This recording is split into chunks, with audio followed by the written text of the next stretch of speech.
ஹாயோ ஜாய்னிகாஸ் இன்னைக்கு beetroot lip balm எப்படி செய்யலாம் அப்படிங்கிறது பார்க்கலாம்.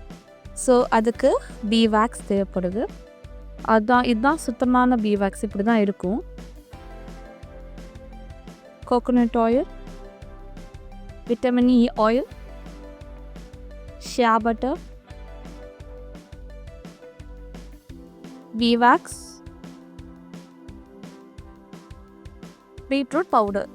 இது ஒரு 3 பீட்ரூட் 4 பீட்ரூட் ட்ரை பண்ணி அதை பவுடர் ஆக்குனது.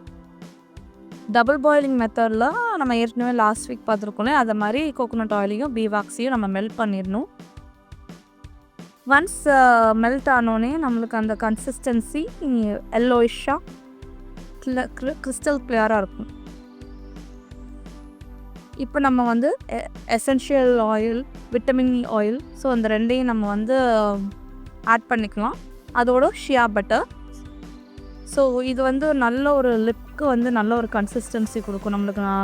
இதெல்லாமே செய்கிறதுனால நல்ல ஹெல்த்தியாக இருக்கும், நரிஷ்டாக இருக்கும், மாய்ஸ்சரைஸ்டாக இருக்கும். ஸோ இதை நம்ம நல்லா மிக்ஸ் பண்ணி விட்டுக்கணும். ஸோ இந்த பீட்ரூட் லிப் பாம் ஜேர்னி எப்படி ஒர்க் ஆச்சு அப்படின்னு இன்பிட்வீனில் சொல்கிறேன்.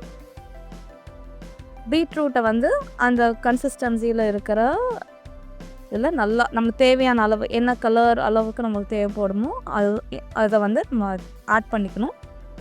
ஆட் பண்ணிவிட்டு இப்போ நான் எசென்ஷியல் ஆயில் சேர்த்துருக்கேன். ஸோ ஸ்ட்ராபெர்ரி ஃப்ளேவர் என்னோடய கிளைண்ட்ஸ் கேட்டதுனால அது சேர்த்துருக்கேன். ஸ்ட்ராபெர்ரி எசென்ஷியல் ஆயில் நல்லா ஸ்மெல் இருக்குது.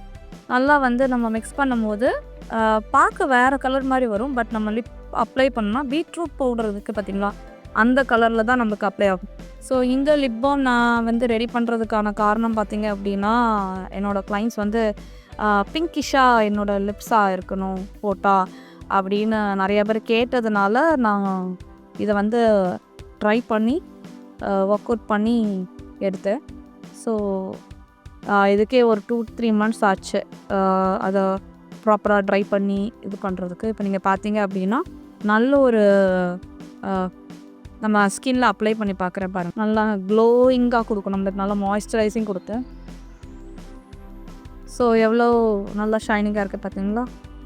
ஸோ நெக்ஸ்ட்டு அந்த பீட்ரூட் லிப் பாம் கொஞ்சம் நம்ம செட்டில் பண்ணிட்டோம் அப்படின்னா இந்த மாதிரி திக்காயிரும். ஸோ இன்னொரு தடவை லைட்டாக அந்த ஹீட் வாட்டர் மேலே அந்த கிண்ணத்தை பப்பச்சு எடுத்தோம்னா நல்லா மெல்ட்டிங் கன்சிஸ்டன்சியில் வந்துடும். இதில் பார்த்திங்கன்னா ஃபஸ்ட்டு அதோட நம்மளோட லிப் பாம் சாப்ஸ்டிக் சொல்லுவோம், அது ஸோ அந்த சாப்ஸ்டிக்கில் தான் இப்போ நம்ம அந்த பீட்ரூட் இதை போர் பண்ண போகிறேன். அது கீழே பார்த்திங்க அப்படின்னா செடிமெண்ட் ஆகிருக்கும். ஸோ நம்ம அப்பப்போ அந்த ஹாட் வாட்டரில் லைட்டாக, ரொம்ப ஹீட்டாக இருக்கணும்னு அவசியம் இல்லை, லைட்டாக ஹாட் வாட்டரில் அப்போ புஷ் எடுத்தால் நம்ம அந்த கீழே செடிமெண்ட் ஆகிறது நல்லா லிக்விடேட்டாக இருக்கும். பார்க்க லிக்விடேட்டாக இருக்கும், ஆனால் கொஞ்சம் நேரத்தில் திக் கன்சிஸ்டன்ட் வந்துடணும். ஸோ இப்போ லேபிளிங் நம்ம ஜாய்னிகாஸோட லேபிள் பண்ணியிருப்போம், அதை லேபிள் பேக் பண்ண ஆரம்பிச்சாச்சு. உங்கள் பீச் ஃப்ளேவர் கேட்டதுனால நம்ம பீச் ஃப்ளேவர் போட்டு அந்த பீட்ரூட் லிப் பாம் ரெடி பண்ணியிருக்கோம். ஆரஞ்ச், மேங்கோ, இந்த மாதிரி நிறைய ஃப்ளேவர்ஸ் இருக்குது. என்ன ஃப்ளேவர் கேட்குறாங்களோ அவங்களுக்கு அந்த ஃப்ளேவர்ஸ் போட்டு நான் ரெடி பண்ணி கொடுக்குறேன். So if in need for more order, contact the number. Thank you all. Bye.